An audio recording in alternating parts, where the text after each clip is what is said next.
What was your reaction when you were tapped to direct Thunderbolts? Were you a fan of the MCU?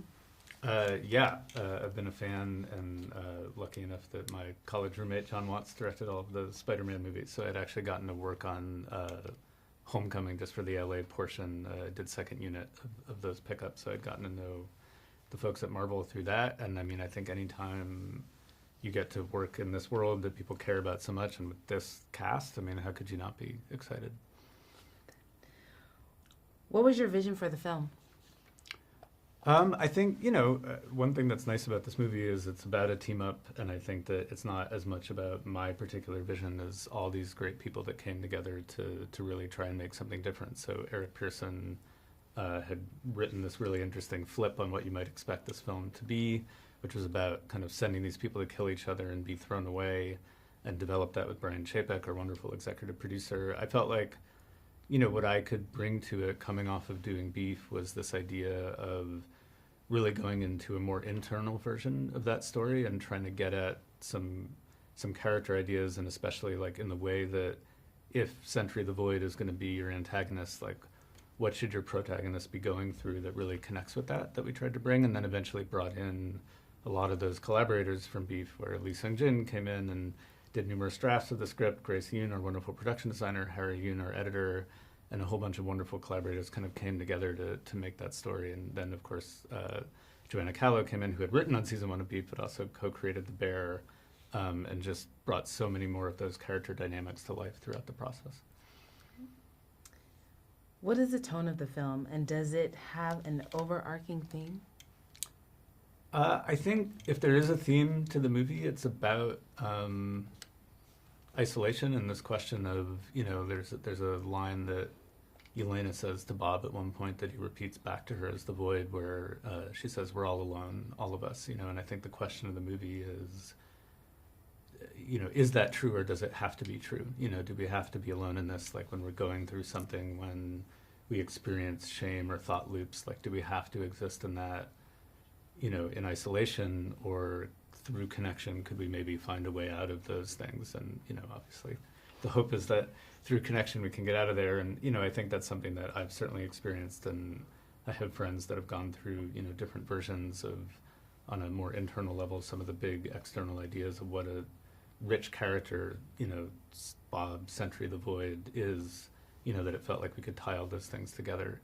And, it was nice, we spoke with Paul Jenkins, who created the character of Robert Reynolds, Sentry the Void, with Jay Lee. And, for him, the character was always a parable for mental health. And so it felt like that was the only way we were going to be honest to that creation, is to take that and run with it and find our own way into what that character was. What is the timeline of the film, and where does it fit in the MCU? I mean, I think what was so nice about this film is it felt like it existed in such a contained fashion. It takes place over the course of just a few days, in the modern world of 616, and so it feels like it's in its own little corner of the universe. And then obviously at the end, it has much larger implications for the rest of the world and the universe. But it felt like until we got there, we really had room to play in this kind of isolated space where we didn't have to worry about too much of that interaction and really could tell a contained story. Perfect. When we meet many of the characters, they are at low points in their lives. How did this entry point allow you to explore them on a deeper level and make them relatable? Yeah, I think it really felt like, the Thunderbolts are all of us. They're people that, some of whom might have imagined they were destined for greater things or even individual glory. Like that's something that Alexi obviously is very interested in for a lot of the film.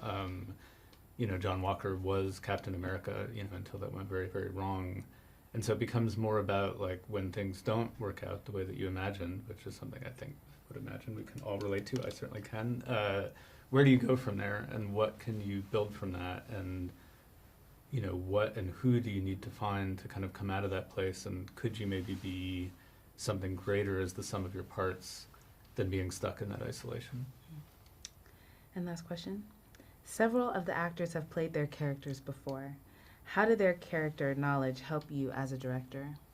I think part of it is just to have actors this good is always just a privilege as a director. It makes your job very easy. But I think also, to make a good movie, you want to feel like not only that everyone brought their best and we had an amazing cast and crew on this film, but also that they brought something of themselves into it, and all of these actors care so deeply about their work and about the characters that they portrayed. And so it is that interesting dialogue, because in order to make a movie, you need to have a new conflict, a new want, a new need, a new arc for them to play, but it also needs to feel honest to the character that they've also brought to life. And so there was a lot of really interesting discussions in those kind of weeks of rehearsal beforehand, where we didn't really rehearse so much as just go through the script, really talk about where it was heading, like what it was establishing, and how they could sort of, you know, adjust it and bring things to it that made it feel more personal to them and to the character that they were so protective of.